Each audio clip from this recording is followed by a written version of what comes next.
Hey everyone, I'm joined here with the most legendary tag team in the history of professional wrestling, as AEW Dynamite and Collision will be airing from Lakefront Arena here tonight in New Orleans. I'm here with, of course, the multi-time tag team champions, the WWE Hall of Famers, the Rock and Roll Express. How are you guys doing today? Man, we're always good. Just looking forward to being back here in this area. I don't know if you guys really realize or not, but this is where the Rock and Roll Express first really uh, became big at in this area back in the Mid South area. With that said, can you tell us a little about your history in this building? Because I don't think people outside of New Orleans understand the impact that this arena has had on professional wrestling. Because from Mid South to WCW to ECW to the WWF, everyone has ran this building at some point or another. Well, back in, like you said, the Mid South area, we used to wrestle downtown at the old Yeah. Coliseum or Memorial, but we outgrew it and we started coming out here. And I'm telling you, the Mid South days, this place was a hopping and a bopping, Junkyard Dog wrestler too, Kamala, myself and Robert, the Midnight Express, Nikolai Volkov. It has so much wrestling. I can't wait to get back in the back just to look around and to reminisce on a lot of the stuff that we Yep. used to do here. Oh yeah, the fans here used to go crazy. It was a good place to have wrestling. Now, you had many classic matches. Does any one of them stick out from this particular building? Well, a lot of them stick out, but I remember here, and New Orleans was one of the craziest places that for professional wrestling, because the fans they would hit the ring a lot of times. I know that we were wrestling the Midnight Express here, and Jimmy Cornette coming. I never seen a guy in my life hated so much in those days, and still get today, I guess. Right. But he got involved in a match, and we had an all-time riot here one night. Do you remember what Corny did to upset the people that night, or All we did was come in the ring and hit Robert in the back of the head with a shoe. that's crazy that that could just get that sort of energy from people because it feels like in modern wrestling, guys have to do so much to get that sort of Yeah, reaction. and I can understand that, but it's just like everything, every sport, everything. It it changes. Right.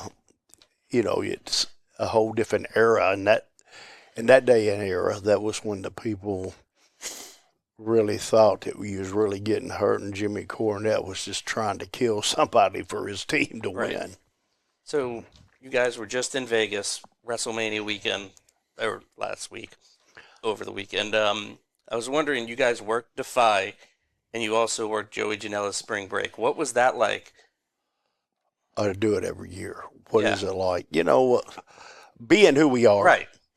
All right, you got to understand. I'll be 69 years old Right. this year, uh, and to be able to still to perform, and I'm not here. I'm not here debating to try to get a job. I'm not Right. doing that. This is a whole different level of wrestling. But for GCW being 69 years old and be able to perform, but not only to perform, is to give the people their money's worth, Right. and that's what really sets into me. I don't like to. When I go to the ring, I never leave until I give them the money's worth. But what was it really like? Now here we are out there. You have all these wrestling fans that not only come from Las Vegas, but all over the world Yeah. that come in to meet you and to listen to, especially a lot of the older ones. You have your new. What is great about it, you have your newer fans, but they bring their grandpas Right. because their grandpas remember and grandmothers remember Robert and I. So man, it's very exciting. I think my first time seeing you guys work was when was it 2 years ago in Dallas for the WrestleCon Super Show, and you guys tagged with Onita. It was just a ridiculous like group of 6 man or a 10-man tag or whatever, and I was like, this is incredible that these guys are still going all these years later. and y'all still look pretty damn great, you know? Well, Thank you. well, I appreciate that too. And Onita, I just did a show about with Onita. He well, not with him, but about it was about Eddie Gilbert, Yeah.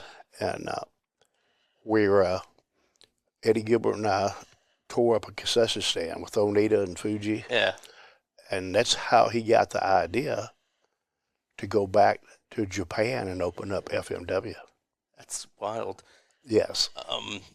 How do you manage to still love what you're doing all these years later, despite other wrestling podcasters or old timers who just rip on everything going on? How do you manage to still have that passion and desire to still? We've always liked to go out and enjoy the fans and see their reactions, see the kids smile.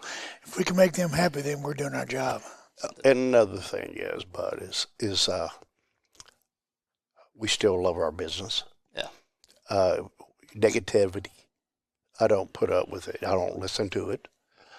I think when you get the chance to do what all we done in this business and accomplishment, I don't like to listen to somebody. And when somebody does the negativity, Yeah.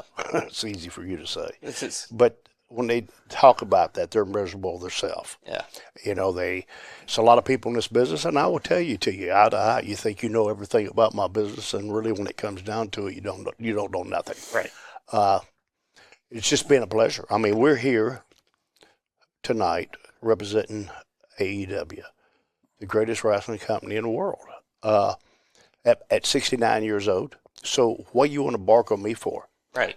We're even talking about, well, Ricky Morton wants you to step down and let some of these younger guys be up there. But see, some of these younger guys don't know what we know. Right. We could teach them a lot. You know, we still have a lot to learn. Half of them only know is how to do high spots in a ring. Yep. They know nothing about our business. They don't know how to get the people. That's the reason why I'm 69 years old. And, buddy, you better put us on last because you damn sure ain't going to follow our match. Right. And I'm 69 years old, not knowing, not the moves that I do. It's just knowing the business and knowing what the people want and listening to the people. And when you listen to them and know the experience that Robert and I have, we can give them that match, but we give them what they want to see. Y'all have been in the ring with a plethora of who's who in wrestling. If you guys were to make a Mount Rushmore of tag teams, but couldn't include you or the Midnight Express, who would be on there? Well, I'm gonna have to go back to the older days because that's the part I'm about. Because you Mount Rushmore, you know, Right. to me it'd have to be the Four Horsemen, and you had to add a few more people along here. Yeah. Midnight Express. Okay. So I mean, it's even like right now in our days, the Midnight Express hadn't got what they deserved yet. It's true. You know, I know that Jimmy's on a different level, a different world, and he speaks his mind too. I don't know if it's that, but just to understand, like Bobby Eaton. Yeah. Just take him for instance. Did you guys ever meet Bobby? You ever I know have not Bobby? met Bobby, but Yeah, and when you talk to people, ask even these haters on podcast, even asked them about this because none of them can ever say nothing bad about this guy. right. I mean, you never hear nobody say nothing about him. Seems like And you had two different ones there. You had Stan Lane and Dennis Condrey being there, and both of them were out. See, it's hard in our wrestling business when one guy leaves and another guy takes his place. But these guys were such great workers that nobody even missed it. And Right. And Jimmy was such a great talker. I want to tell you a story years ago. And this is, Jimmy, before he became a manager, is a photographer. And he used to take pictures around the ring, and everybody hated him. I mean, I'm talking about the wrestlers, too. Jimmy's attitude, his thing. But I never forget, Jerry Jarrett told him, because he wanted to get involved in the wrestling business and be a manager. right. And he told Jimmy Cornette, he says, if you can get as much heat with the fans as you do the boys, you're going to make $1 million. Well, he will surpass that. Yeah, Yep. I got you. Quite the career. Are there anyone that you guys were proud of working with, whether it be 90s, 80s, that they don't talk about to the levels of the Horsemen, the Midnight Express, or the Freebirds? Well, you want to answer? Yeah, there's a lot of teams out there. Back in the '80s, tag team was really big. Like you got, excuse me, like Rick Rude, Manny Fernandez. We had good matches with them, and Four Horsemen, Andersons. When you fought Ole and Arn, Ole hit him as hard as you want to. You couldn't hurt that man. But and let's go on to we surpass and we skip over a lot of people. In our business, it takes everybody. Yep. And this is what I try to teach people. I have a wrestling school too, and I try to teach this business is not about me. It's about everybody. It's about the company. You guys that were underneath guys. In that time and era, you just couldn't come off the street, or you couldn't just say, I'm a wrestler and walk in. And our business was very sacred. The people like the George Souths of our business. People like them. See, without them, none of us could ever got over. Your underneath boys. So I'm saying this without mentioning their names. Underneath boys were the greatest in the world, Right. because they knew how to get you over in this business, and that's what it was all about. I was telling somebody not long ago, they're talking about me. The scars on my head, they're not there for decorations. They're there because they fed a lot of families, and the boys depended on us to make a living. We didn't have contracts back then. When you made the money, you got paid by how many butts were in the seats. And I always remember this, and I'm the first to say it. At that time and era, the promoter had the first count. So you start to think. With all that said, what makes tag team wrestling the best version of professional wrestling in you guys' opinions? I think 4 guys out there at one time, if they're going straight and doing really good, 4 men can entertain better than 2. And not only that, I'm a second generation wrestler. Yeah. I have a son that's a third generation wrestler that's coming up. And you got to understand, this is what I would like to preach and like to teach these guys, okay?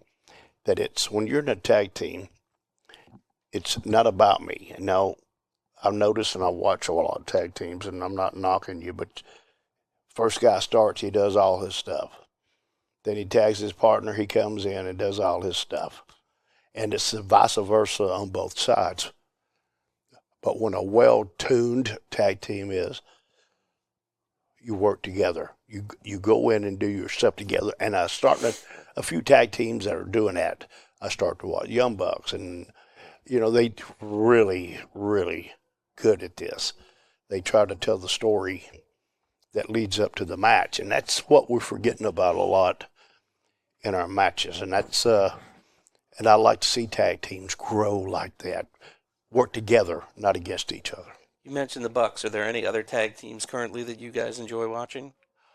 FTR, they're like the Andersons. Oh yes, it's a whole bunch of them out there, and you caught me off guard. After all the years of doing professional wrestling, have a little touch of CTE. Yeah. My wife calls it CRS, but I don't got to tell you what that stands for. But yeah, I meet people out there on the road. I even met this team that we wrestled for. You mentioned this earlier. They were out of I think Portland, Oregon. Yeah. Midnight Heat. Yeah. And I'm just trying to say it takes everybody to make a match good. Matter Yeah. of fact, they made Robert and I look like we were 19 again. So, and you know what? And I'll tell you one of the best back Cardona, him and Brian Myers. Yeah. And the group, if you ever watched them guys work together, they're badass. So, but I'm saying that, but I'm getting back to what I'm here for, is Dynamite and Collision. Yep. it's just a part. It's just unbelievable. It's always fun to come back here with AEW. Yeah, it's unbelievable that we're here. You know what I'm saying? I mean, I appreciate it so much. I've got two more questions before I'll let you go. First, if you were to show someone who's never seen professional wrestling a match or a moment, what would it be? Starrcade '86. Myself and Robert against Ole and Arn Anderson in a cage. Robert's same answer? Yeah. And the other question is you guys are going to be in an upcoming video game, Retromania Wrestling. If you could talk about working with Mike and those people, what was that experience like? Well, man, it's unbelievable. I mean, I have one of their games. Yeah. I mean, one of their machines Yeah. in my house. Okay, I beat Robert's ass up all the time. No, but it's a pleasure to be a part of that because you see, we were before that. You know, we were before Right. the action figures. We were before this. You know, we have some out there that people made for us, and that's another thing I like to say. You know, Cardona made a bunch, started making some for us. We never had one. Right. Do you know what that would do to change our life? Just to have one that sells. No, we were before the contracts. We never had contracts in our life.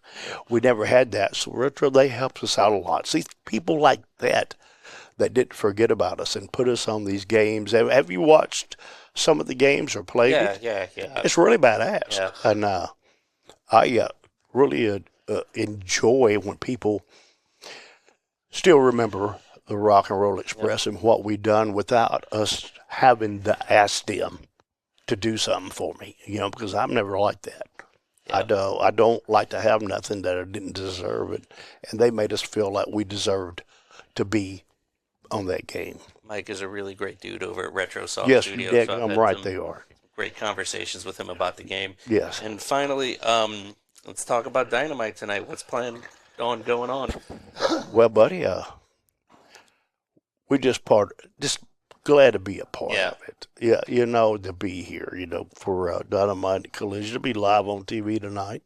People around the world, if we have a chance to be on TV, we're going to make the best of it because it's our time. Yep. Yeah, I like to invite all the fans out because we sure do miss our fans here. Yep. All right. And you know what, but dude, and since you said that, Robert, that's great. I know that we have a lot of grandmothers and grandfathers and older dads that remember us back in the Mid-South days. And this is what it's all about. We really wish you come out. I think Robert and I will be probably signing autographs tonight, be out front. Not signing autographs, but taking pictures.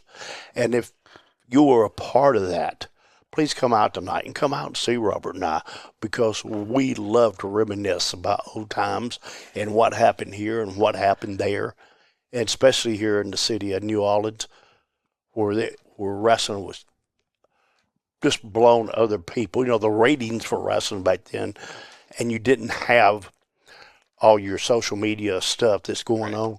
Wrestling was a highly rated TV show in those days. So I'd like to invite you all to come out and have a good time tonight. Kind of lost to modern people who don't understand how big pro wrestling was back in that era. Oh my gosh. Yeah. And you know, and I don't know if it was before your time, but this is where Junkyard Dog really, and the people and the fans, if you think somebody that was over in our business, you ought to see when that music, another one, bites the dust. Yep. They knew what was coming, and it was really cool because listening to the people. You'd be in a match, and boy, when the people got quiet, watch out, Right. because that's when they come in the ring. My dad has told me stories of watching you guys, and when I told him I was going to interview you guys today, I've told him other cool things and people I've talked to, and he's just like, yeah, whatever. But when I told him I was going to interview the Rock and Roll, his eyes perked up, and I was like, hey, look at that. He actually was interested. That's great. So thank you guys for the time, and I will watch Dynamite tonight. Be in attendance. Well, great, and thank you. It's a pleasure, and Robert and I thank you both for having us here on your show. Well, we really appreciate it, and let's get back again, you fans out there. Man, this is a great show coming up tonight, and come out and be a part of it. We want to see you. We want to talk to you. And most of all, we want you to enjoy it as much as we do. All right, ladies and gentlemen, the Rock and Roll Express. Thank you. Boom. Thank you very much.